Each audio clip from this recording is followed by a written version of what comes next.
I never thought a simple act of love could destroy everything I believed about my life. My husband was on what he called another business trip. Same story as always: airport photos, quick texts between meetings, late-night calls that lasted just long enough to feel real, but never long enough to feel close. He worked in corporate consulting, the kind of job in America where people disappear for days and come back saying they were in back-to-back sessions. I trusted it. I trusted him. We had a life that from the outside looked stable. A modest home in a quiet suburban neighborhood outside a mid-sized American city, somewhere like Charlotte or Dallas, where life moves fast enough to stay busy, but slow enough to pretend you still have control. We had bills, routines, shared dinners that turned into shorter and shorter conversations. Nothing dramatic, nothing obvious, just distance. But I told myself that's what marriage becomes. That's what adulthood becomes. You adjust. You don't question. That morning, I remember standing in our kitchen, coffee in hand, staring at the calendar on the fridge. His trip was supposed to last 5 days. It was day 3. And something in me shifted, not suspicion, not anger, just a quiet, irrational urge to see him, to surprise him, to remind him that someone still waited. I booked a flight within hours. No overthinking, no warning, just a decision that felt like love at the time, simple and harmless. At the airport, I remember watching families say goodbye, couples hugging too tightly, business travelers already half gone mentally. I thought I was one of the lucky ones, the woman who still had someone worth surprising. The flight was short, uneventful, the kind of flight you barely remember afterward. I landed in a city I had only ever seen through his words: conference rooms, hotel lobbies, restaurant dinners with clients. A place that wasn't ours but temporarily belonged to him. He had sent me the hotel name once in passing, a standard business hotel chain. Clean, professional, forgettable. The kind of place that exists in every American city and looks exactly the same inside. I took a rideshare from the airport. The driver talked about traffic, about local sports, about nothing that mattered. I nodded politely, barely hearing him. My thoughts were already ahead of me, rehearsing the moment I would see my husband's face light up with surprise. I imagined it clearly. Him opening the door. Him laughing in disbelief. Him saying, "What are you doing here?" And me smiling, saying, "I missed you." That was the version I carried with me all the way to the hotel lobby. It was mid-afternoon. The lobby was quiet, polished, filled with soft lighting and the low hum of air conditioning. Business travelers came and went, dragging roller bags across marble floors, speaking into Bluetooth headsets like their lives depended on urgency. I walked to the front desk. The receptionist smiled professionally. "How can I help you?" I hesitated for only a second. "I'm here to see my husband," I said. "He's staying in one of your rooms." I wanted to surprise him. There was a pause, just a fraction too long. Her expression didn't change, but something behind her eyes did. A flicker of uncertainty. Then she checked the system. "What's the name?" I told her. She typed, clicked, waited. Then she nodded. "Yes, he's in room 614. My heart lifted. So simple. So normal. So safe. She handed me a key card after a brief verification, nothing unusual for a spouse of a registered guest. Everything still felt routine, almost boring in how easy it was. And that should have been my first warning. But I didn't see it. I thanked her, smiled, and walked toward the elevators. The carpet muffled my steps. The elevator ride felt too slow, like time itself was stretching out the moment before happiness. Room 614. I kept repeating it in my mind. Room 614, room 614. I stood outside the door. For a second I just listened. Nothing. No laughter, no voices, no television. Just silence. A strange, heavy silence that didn't match what I expected. I told myself maybe he was asleep. Maybe he was on a call. Maybe I was overthinking something that didn't need thinking at all. I lifted my hand and knocked. Once. Twice. Then I heard movement inside. Footsteps. Closer. My breath caught soft and excited, almost childish in how hopeful it felt. The handle turned. The door opened. And in that instant, everything I thought I knew about my life stopped making sense. Because standing in that room wasn't just my husband. And what I saw next made my hair stand on end. For a moment I didn't move. I didn't speak. I didn't even breathe properly. The door was half open, and the air that slipped through felt colder than it should have, like the room itself was holding something back, refusing to let it spill into the hallway too quickly. My husband stood there first. But he wasn't alone. Behind him, inside the hotel room, was a woman I recognized instantly. Not a stranger.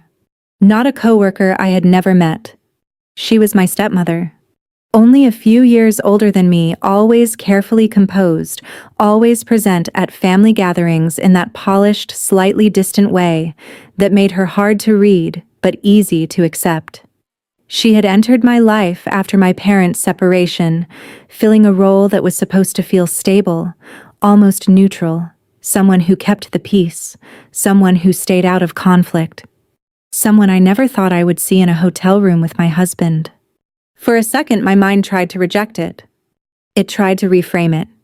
Maybe it was a coincidence. Maybe it was a misunderstanding. Maybe there was a reasonable explanation hiding somewhere just out of sight. But the room didn't cooperate with denial. There were details, small, precise, undeniable. A suitcase open near the bed, too neatly arranged for a rushed mistake.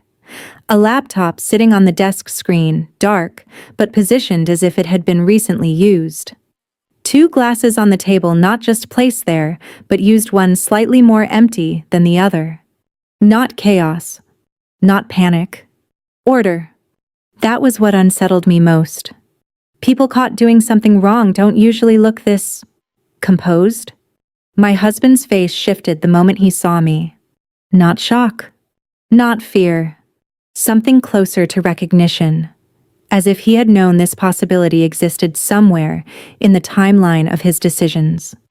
"What are you doing here?" he said, but his voice wasn't raised. It wasn't defensive in the way I expected. It was controlled, careful, measured, like he was adjusting a situation, not reacting to one. My eyes moved past him again toward her.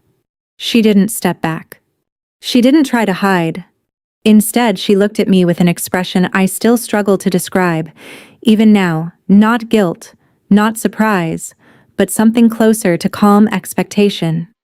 Like she had already accounted for me being there. "I wanted to surprise you," I said. My voice sounded distant, like it belonged to someone else. No one responded immediately.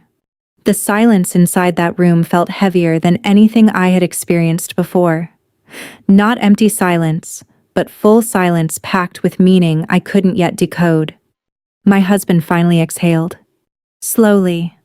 As if this was inconvenient but not unexpected. "You shouldn't have come," he said. That sentence landed differently than the rest. Not because it was harsh, but because it felt rehearsed.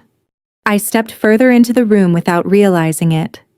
The door clicked behind me. Now I was inside. Now there was no version of this where I could remain outside of what was happening. My stepmother finally spoke. Her voice was calm, almost soft. "You weren't supposed to find out like this." That was the moment something inside me shifted, not breaking all at once, but cracking in multiple directions like glass under pressure. "Find out what I asked." My husband looked away briefly. Not at her. Not at me. At nothing. Like the room itself was easier to face than the conversation. Then he said something I didn't expect. Not an apology. Not an explanation. A statement. "It's already in motion." Those words didn't make sense at first. But they didn't need to make sense yet. Because I could feel it, something underneath the surface of what I was seeing, something larger than this room, larger than this moment. My stepmother walked slowly toward the table, picked up one of the glasses, and placed it down again with deliberate care. "We didn't want you involved," she said. "Not this. Not him. Me. Involved." My breathing changed. Shorter now. Shallower. "What are you talking about?" I asked again, sharper this time. My husband finally looked at me directly, and there was something in his eyes I hadn't seen before. Not love. Not anger. Calculation. "This isn't just personal," he said. "It's business." That word hit harder than anything else so far. Business. Because suddenly pieces began to move in my mind, slowly, reluctantly, like something resisting recognition. His job. The trips. The increasing distance. The quiet conversations about my family's company, my father's business, the structure of ownership, the trust arrangements I never fully paid attention to because I assumed they were stable, protected, untouchable. My stepmother took a step closer to him. Not toward me. Toward him. That detail mattered. "You should sit down," she said. But I didn't. I couldn't. Because I was starting to understand something I never wanted to understand. This wasn't a mistake. This wasn't a hidden affair discovered by accident. This was organized. And I had walked into it willingly. My husband finally spoke again, quieter now. "This would have been easier if you hadn't come." And in that moment, I realized what kind of situation I was really standing in. And it wasn't just betrayal. It was preparation. The room didn't feel real anymore. It felt staged. Like every object inside it, chairs, table, glasses, even the faint hum of the air conditioning, had been placed with intention, not accident. I stood near the doorway without realizing I had stopped moving altogether, as if my body had decided motion was no longer safe. My husband finally closed the door behind me. Not quickly. Not forcefully. Just decisively. That small sound, the latch clicking into place, felt louder than anything anyone had said so far. My stepmother remained calm, positioned slightly to the side of him, not in front, not behind. That detail mattered in a way I didn't fully understand yet. It suggested alignment, not coincidence. I looked at both of them. And for the first time, I stopped searching for emotional explanations. I started searching for structure. "What is this?" I asked again, slower this time. My voice didn't shake as much as I expected. It was strange, like fear had already moved past panic and settled into something colder. My husband exhaled through his nose, then walked toward the desk. He didn't sit. He didn't pace. He just positioned himself in a way that made the room feel more controlled, less accidental. "You need to understand something," he said. "I don't need understanding," I replied. "I need answers." That made him pause. My stepmother finally spoke again. And her tone changed slightly, still calm but now more direct. "This isn't about emotion," she said. "It hasn't been for a while." That sentence didn't explain anything. But it confirmed something worse. That whatever this was, had time behind it. History. My husband nodded once, as if agreeing with her framing. Then he said something that made my stomach tighten. "Your father's company is entering restructuring phase." I felt my mind catch on the word. Restructuring. Corporate language. Clean, neutral, harmless on the surface. But I knew enough about business, enough from years of overhearing conversations at home, to understand that restructuring was never just paperwork. It was control shifting hands under a legally acceptable disguise. I stared at him. "My father's company," I repeated. My stepmother stepped slightly closer now, her voice still measured. "There are assets tied to trusts, holdings that aren't fully protected the way you think they are," she said. "And you are connected to those structures more than you realize." I felt something inside me tighten. Not panic yet. Clarity. Slow, unwelcome clarity. My husband finally looked directly at me again. And this time his expression wasn't emotional at all. It was professional. Like he was explaining a transaction. "I was brought in to advise on transition strategy," he said. "That's how this started." Brought in. That phrase mattered. Not met. Not fell into. Assigned. I took a step back without meaning to. My hand brushed the edge of the table behind me, grounding myself in something physical because the conversation itself was starting to feel unstable. You came into my family's business through me, I said slowly. He didn't deny it.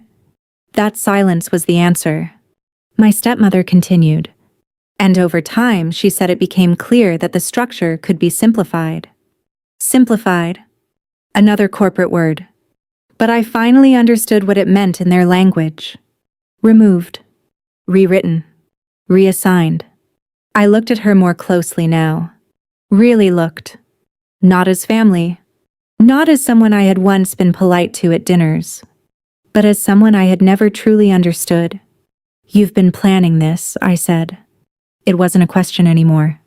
My husband didn't look away this time. No, he said quietly, we've been executing it. That distinction hit harder than anything before it. Planning implied uncertainty. Executing implied completion. My breath slowed. My mind shifted again, this time away from shock, toward something sharper. Analysis. Because something didn't fit.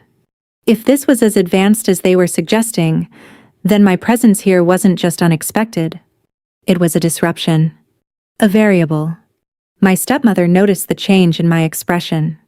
For the first time, something almost like concern passed over her face, but it wasn't emotional concern. It was logistical. You shouldn't have come here, she repeated softer now. But I understood it differently this time. Not as warning. As complication. My husband stepped slightly closer to the desk again, tapping it once with his fingers almost absent-mindedly.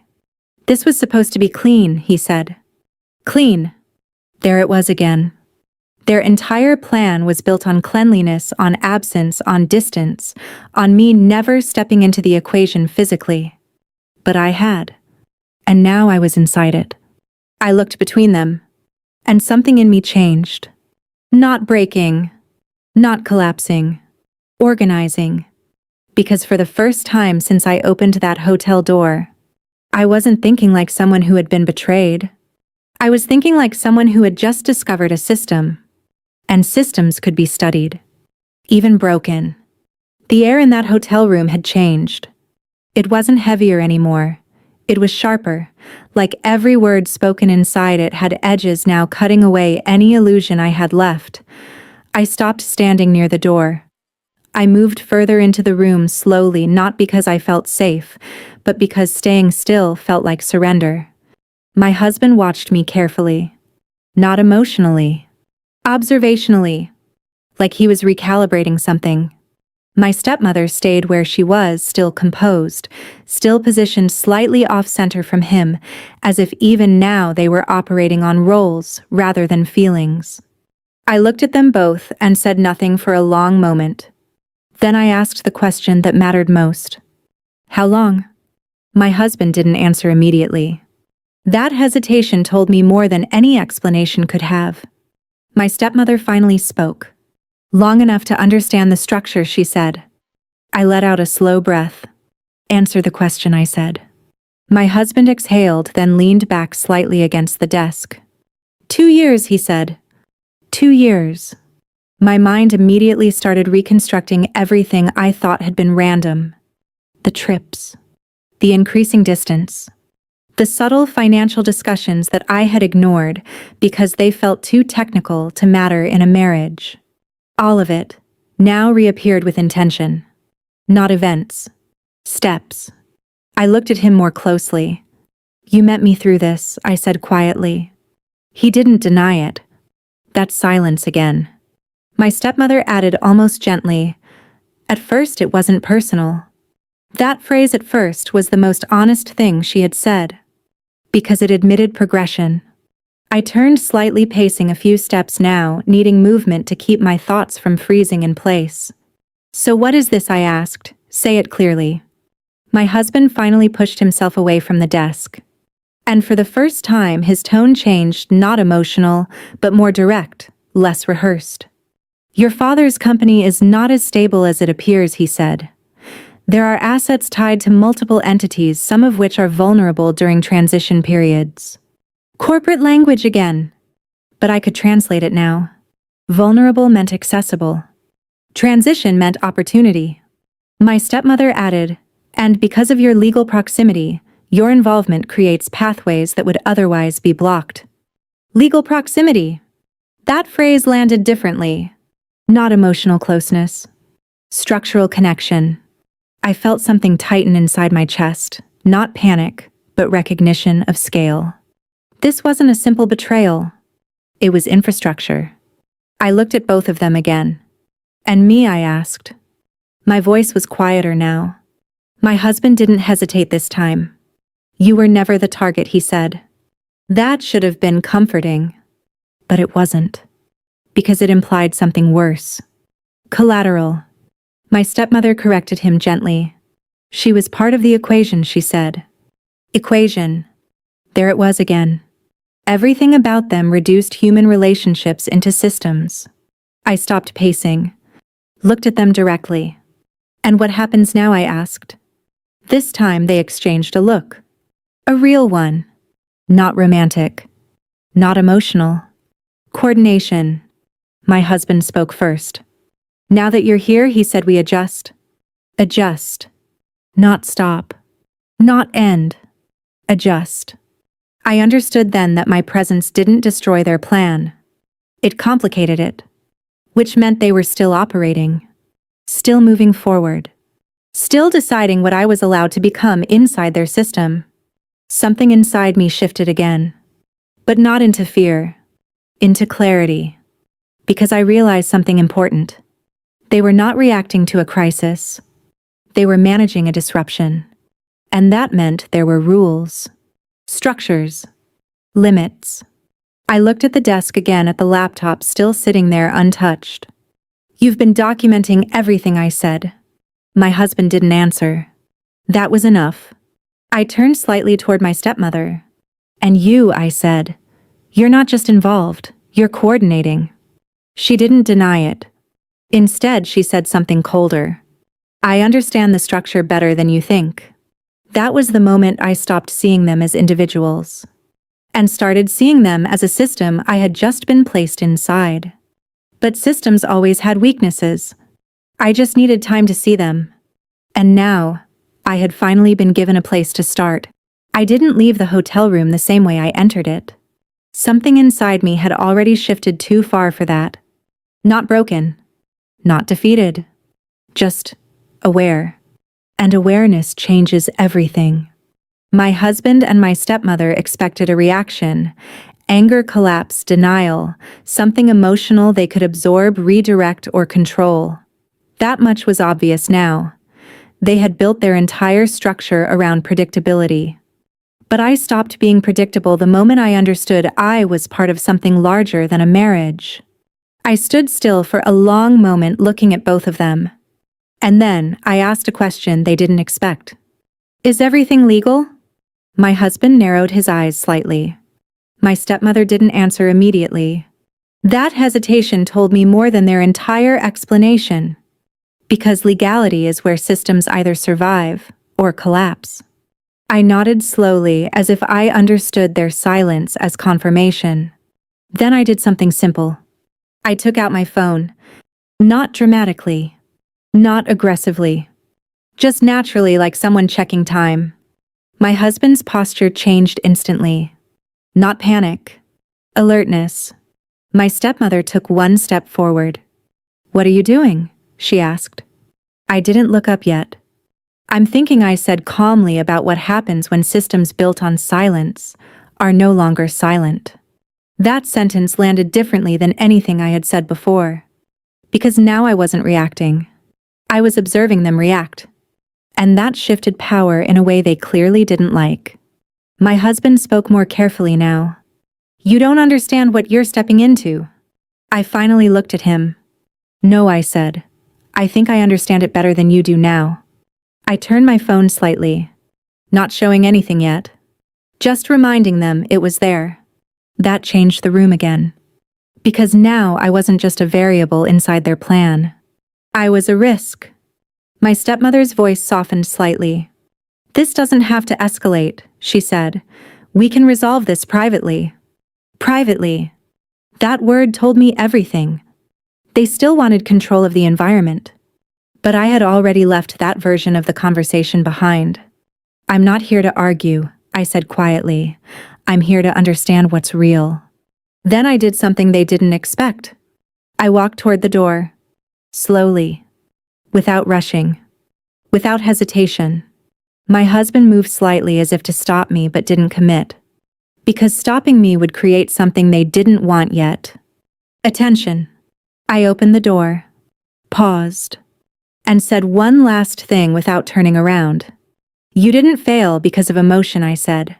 "You failed because you underestimated what happens when someone stops trusting you." Then I left. Outside the hotel room, the hallway felt different. Louder. Lighter. Like I had stepped out of a sealed system and back into something public, observable, real. I didn't call my husband. I didn't confront my stepmother again. I called a lawyer. Not out of revenge in the emotional sense, but out of structure. Because now I understood the structure they were trying to use. And structures only survive until they are properly examined.